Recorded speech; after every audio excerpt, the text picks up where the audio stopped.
Assalamualaikum warahmatullahi wabarakatuh.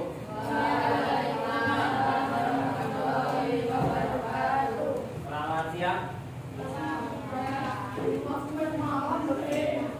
Ada yang nggak masuk hari ini? Ada. Berapa orang? 2. Siapa? Saya sama Mustika. Ada yang izin meninggal? Ada.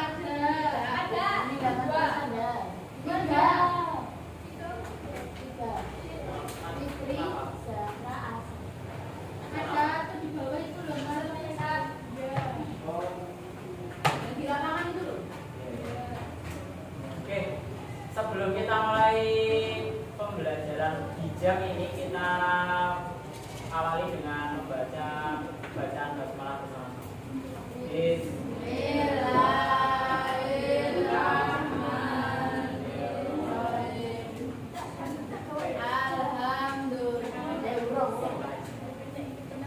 Oke, gimana?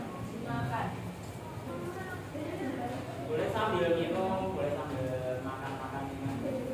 Oke. Kemarin sama beliau Murti sudah sampai di menyinggung jurnal penyesuaian, benar? Di jurnal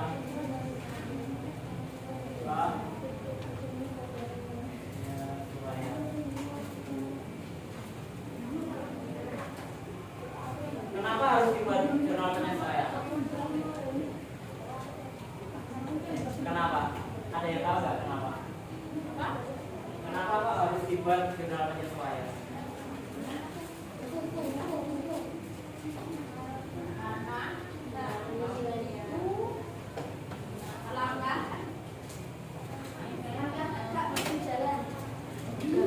Misalkan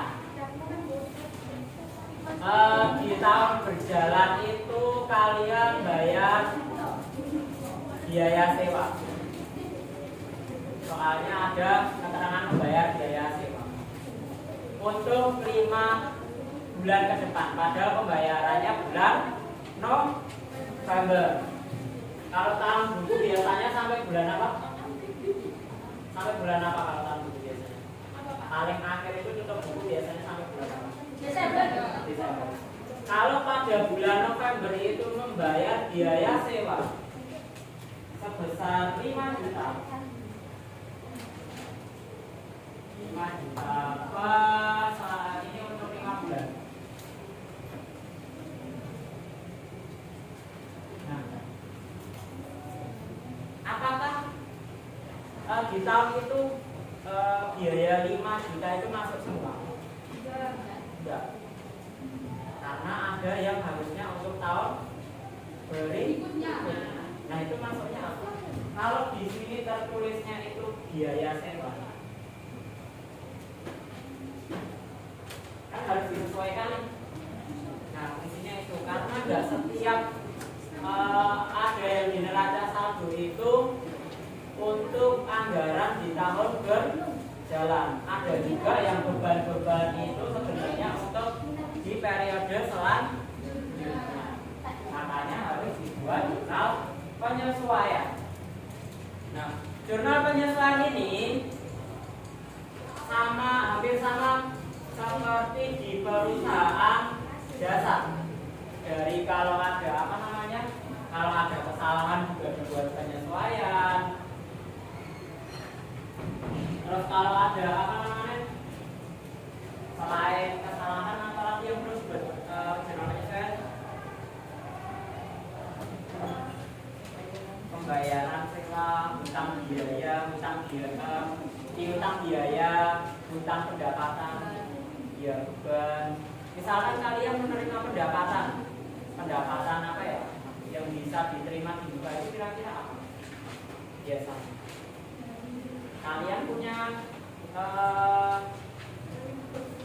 kalau jasa itu misalkan menyewakan gedung itu untuk 5 tahun atau 10 tahun atau singkat baik dalam 5 bulan. Itu termasuk piutang atau utang pendapatan. Kan udah kita terima dulu tuh uangnya, tapi kita belum melaksanakan seluruhnya untuk pendapatan itu. Jadi ada yang namanya utang pendapatan, itu harus disesuaikan. Tambahannya selain biaya-biaya ataupun beban-beban yang itu, ada 2 penyesuaian yang menjadi karakteristik di perusahaan jasa.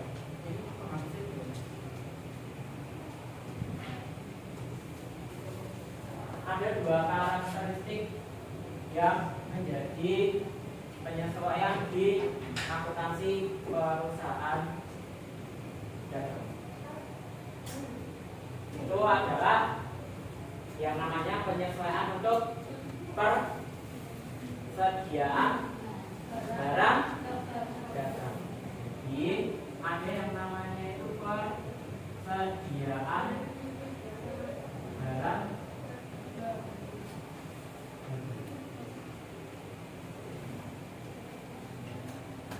Nah, ini itu harus disesuaikan. Karena apa? Kalau nggak disesuaikan nanti kita nggak tahu tuh kisaran laba rugi ataupun harga pokok dari penjualannya beserta persediaan akhirnya berapa ataupun persediaan awalnya berapa, untuk mengetahui nanti besaran dari harga pokok penjualan atau itu. Ada 2 langkah untuk mencatat persediaan atau 2 cara. Yang pertama itu dengan udah dicatatkan kembali kemarin. Satu itu ada yang metodenya itu adalah intisan laba.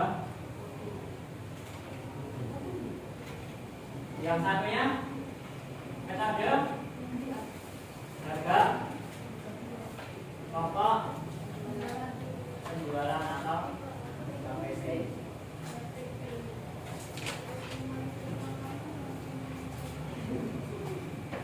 Nah, ada 2 cara ini. Kemarin udah dicatatkan benar. Nah, kalau yang intisan laba rugi gimana jemaah?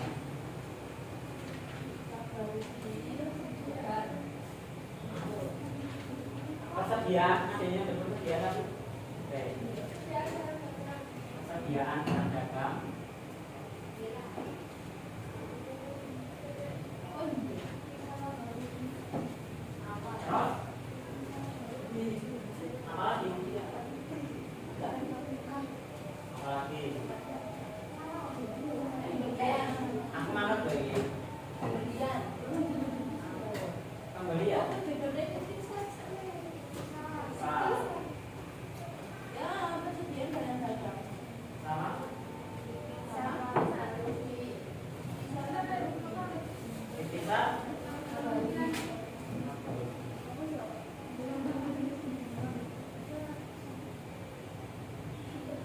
Ini Pak, apakah ada yang lain? Ini aku masih nulis sesuai di catatan. Ini kok ini satu dulu baru kasusnya. Nah, soalnya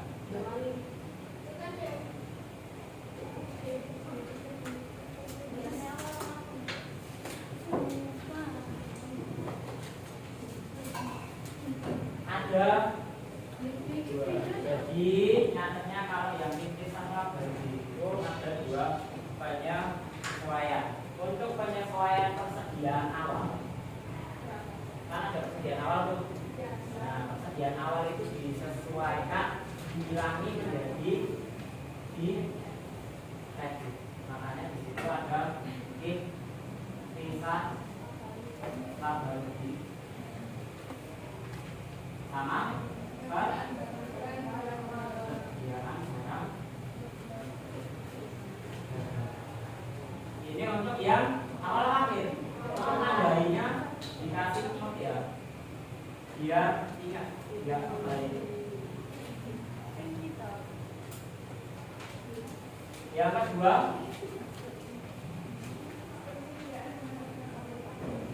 persediaan barang dagang.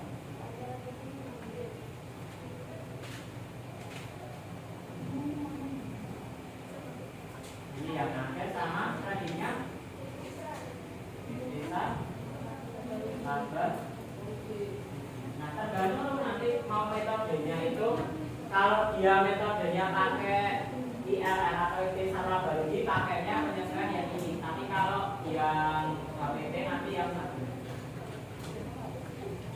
Tahu bedanya ya?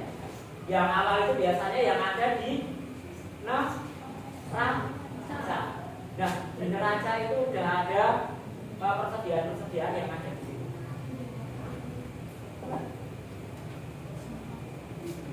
Kalau yang metodenya HPP gimana?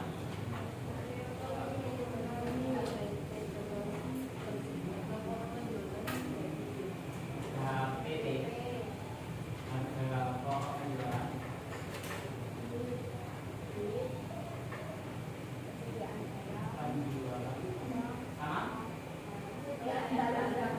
Persediaan barang dagang.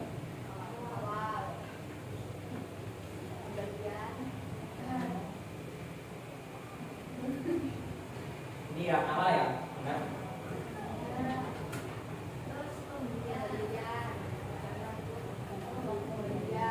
Pembelian.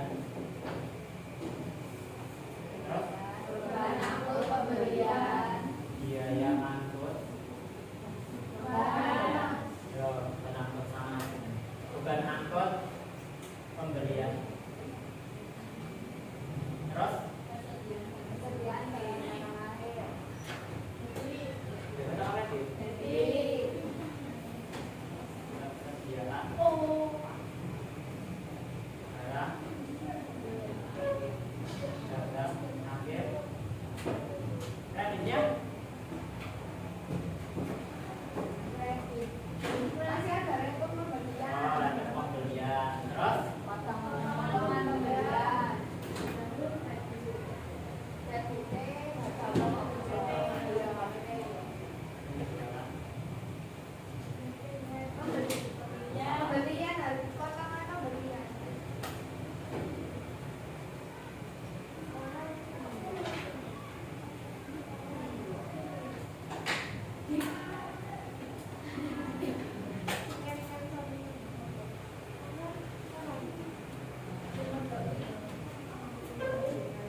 grafiknya HPP ya.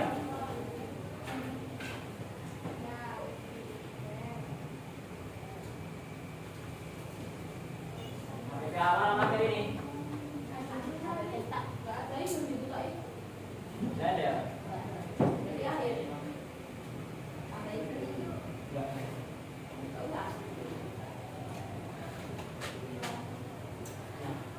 Persediaan awal itu, kenapa kita harus kredit dulu? Kenapa harus kredit dulu? Karena nanti itu ada akun-akun yang berhubungan dengan persediaan awalnya. Otomatis persediaan awalnya nanti entah itu hilang atau hilangnya itu dalam bentuk dijual ya. Dijual, terus ada lagi tambah pembelian, tambah potongan, nanti digantinya dengan di sini persediaan barang dagang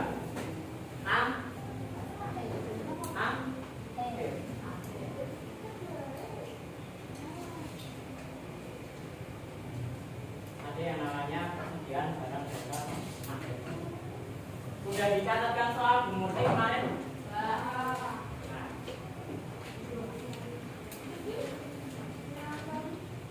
Di situ ada neraca yang udah bongkar jaya, ada kas, ada piutang, ada persediaan barang dagang, ada pembelian, ada di situ retro pembelian, potongan pembelian dan sebagainya.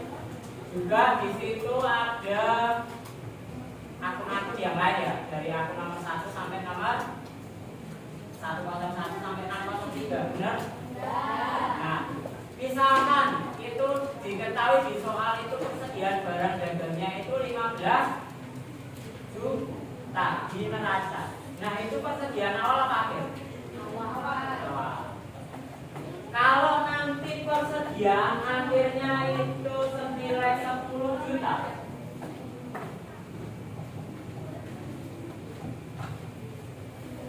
Nah, jurnalnya kalau berdasarkan ini sama ini coba dulu dikerjakan di bawahnya itu. Misalkan persediaan akhirnya 10 juta. Akhir. Kan awalnya udah ada di soal neraca tadi. Nah, pembelian pembeliannya juga udah ada, bukan apa. Kalau yang di soal itu nggak ada, berarti ditulis yang ada, nggak usah nyari-nyari yang nggak ada. Misalkan adanya cuma rekor pembelian sama potongan pembelian, ya harus ditulis kayak gitu. Kalau nggak ada, ya.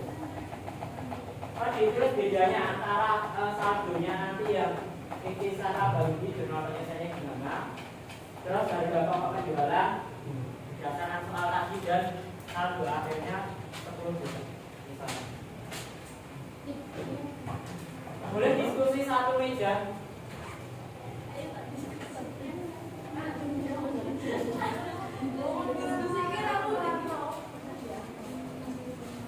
Boleh didiskusikan. Nanti ada yang nulis sama 2 orang. Nanti ada di tapi ini belum tak. Nanti ada di nanti boleh dikasih ke saya habis sekolah. Nulis yang itu tadi. Kan soalnya udah ada di situ dan ditulis. Tinggal ini tak jurnal penyelesaian ini tak.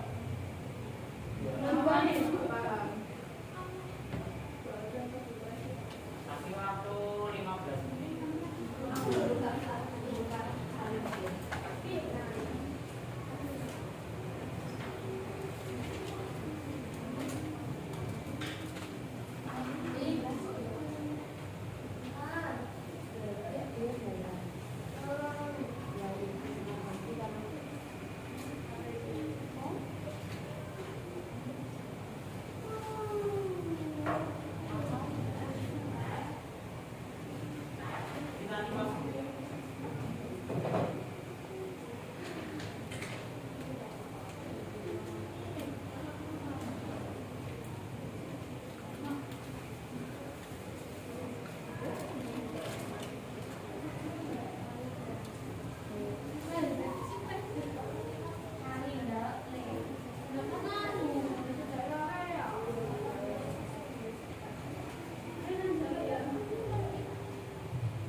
Satu tok, yang ini boleh, yang sana boleh. Yang maju satu-satu. Ada 2 orang yang dulu. Salah kalau Pak. Tidak apa-apa. Bapak belajar. Jangan tanya salah. Salah lah dia lah. Yang penting berani maju. Nek aku maju jadi nek dia. Ayo aku. Kenapa maju ini Mas? Bisa tak? Bisa. Bisa cara apa? Tidurnya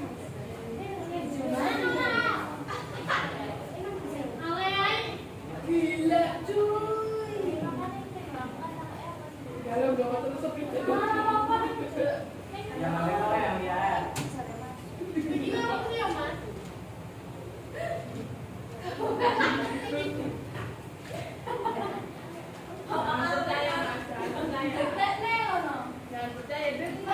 Ayo Mas, ayo. Aku pengen belajar belajar bersama loh. Aku nih pengen ini lah sama tanya ini mengerti gitu sampai gitu loh. Ayo lah mau baca cuma cara kenal toh. Ini sana kayak gini. Aku sah. Boleh maju salah satu yang satu. Oh berarti benar ya. Tahu. Ditulis dulu aja, nggak tahu caranya. Tidak apa-apa, salah. Ya padha kita. Ya padha Salah satu, siapa? Yang satu nanti sana. Kanzut. Wes nang loro. Oke. Gimana ya? Boleh silakan. Aku bae kok ya. Aku bae silakan. Sampainya sini nggak apa-apa, semangat.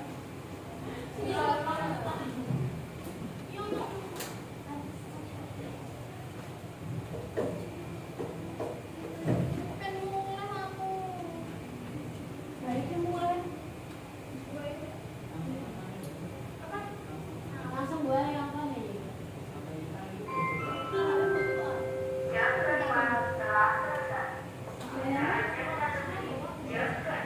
Ya itu kan sama Mira kan?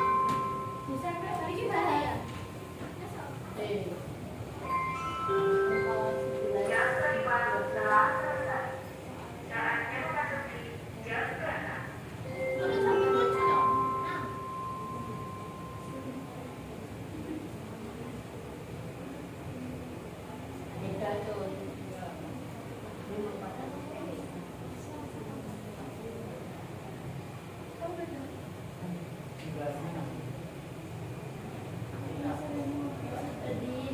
Oke, yang HPP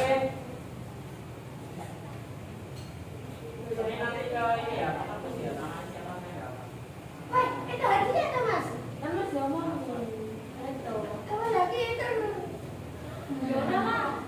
Kau jangan nggak bisa. Satu lagi yuk, yang HPP atau harga pokok penjualan. Apa belum selesai? Tinggal nggak bisa. Nggak bisa nih gimana? Sampai ini kerjain bareng-bareng aja. Coba dulu. Dan di mana orang tangan? Cuma aku merah siapa kok? Ayo. Masih bingung. Kita bahas ya. Kalau yang ini laba rugi itu nanti bener cuma gini kok.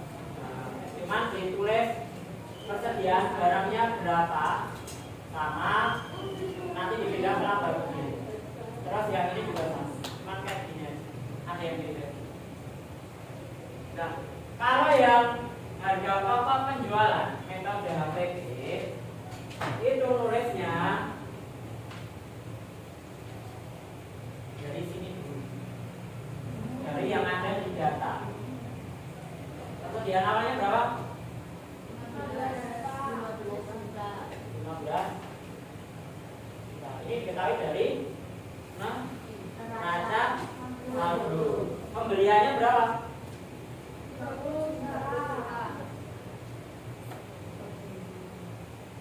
Biaya angkutnya?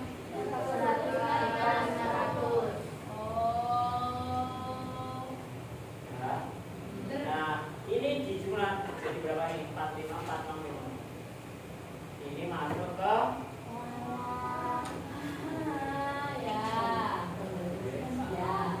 Begitu juga yang ini, persediaan barang akhirnya berapa? Nah, datangnya?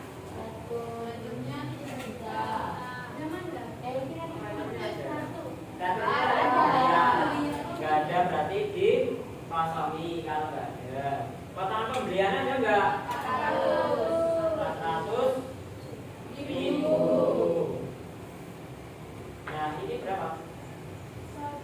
10.400.000.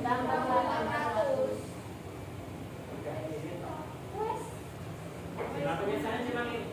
Cuman kalian harus hafal ini. Harus hafal posisinya ini harus dipahami. Ya. Mana yang debit, mana yang kredit. Nek saya hafal ini, cara gampang itu yang hubungannya dengan pembelian. Kalau yang di neracanya debit. Oh, berarti Kredit. Kalau tidak debit. Nah, itu. Nanti lawannya HPT-nya. Ada yang belum paham, ada yang masih bingung. Nah, ini nanti ada perbedaan pas pencatatan di neraca rajinnya. Kalau yang metodenya udah HPT nanti tinggal lihat. Kalau yang metodenya intisar tabari nanti beda lagi untuk pencatatannya. Nanti ada beda pencatatan. Tapi kita belum sampai ke neraca rajin. Cuman untuk memahami ya.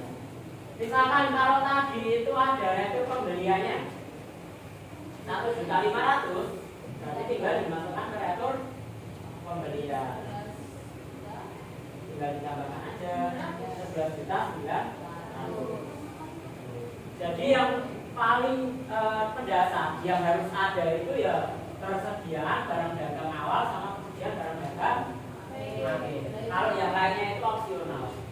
Opsional itu kadang di soal itu ada, kadang di soal nggak ada. Tapi poin lengkapnya yang ditulis nanti ini. Ada yang mau tanya?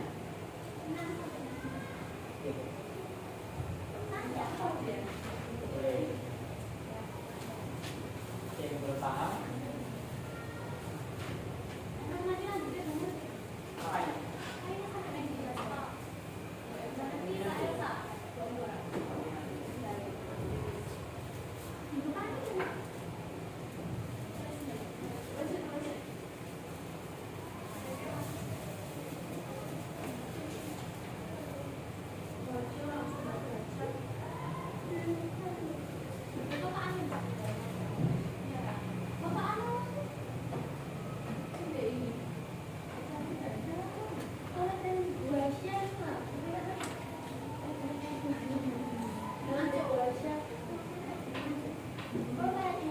Jadi tujuannya dari kita buat nanti mengetahui atau mempelajari ini, nanti kalian itu bisa menganalisis dan nanti bisa memahami cara memposting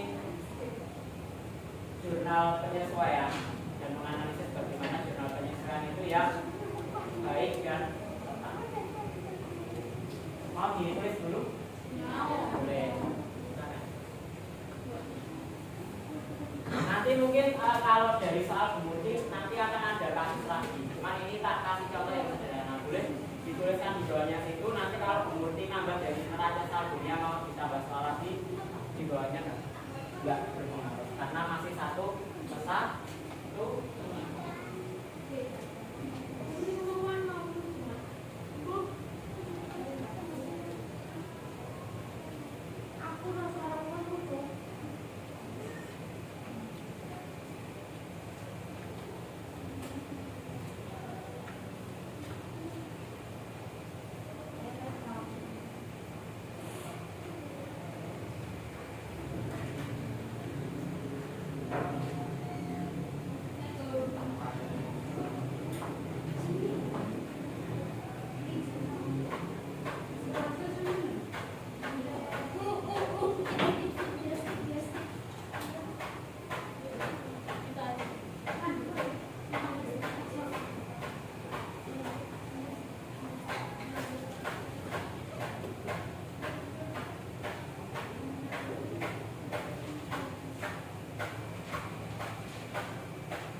Kulit tulis kulit tidak kulit limon kulit screenshot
Sudah selesai?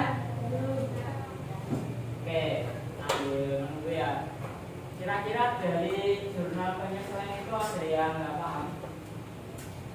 Ada yang masih bingung untuk cara menyesuaikan jurnalnya? Jadi intinya jurnal penyesuaian di perusahaan dagang kita rangkum ya yang dari pembelajaran hari ini. Jadi jurnal penyesuaiannya itu masih sama, kayak sewa dibayar di muka, asuransi dibayar di muka, terus nanti pendapatan sewa yang diterima di muka dan sebagainya itu masih sama dengan jurnal penyesuaian yang ada di perusahaan jasa. Dulu kelas 10 sudah pernah dipelajari tentang jurnal penyesuaian di perusahaan jasa. Masih ingat? Masih?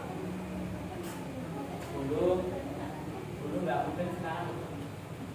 Oke, nah tambahannya untuk jurnal penyesuaian itu harusnya ada di 2 poin ini. Jadi jurnal penyesuaian persediaan barang dagang untuk metode yang ikhtisar laba rugi dan metode harga pokok penjualan. Yang lainnya masih tetap sama. Oke ya. Oke, ini kita untuk pembelajarannya dulu hari ini. Besok minggu depan bisa dipelajari oleh materi selanjutnya ya. Bisa dibaca-baca dulu dari buku ataupun dari literasi lainnya. Boleh juga nanti pas di rumah baca-baca internet terkait neraca lajur untuk perusahaan dagang yang metode HPP dan ikhtisar laba rugi. Ada pertanyaan? Oke, kita akhiri dengan bacaan hamdalah bersama-sama.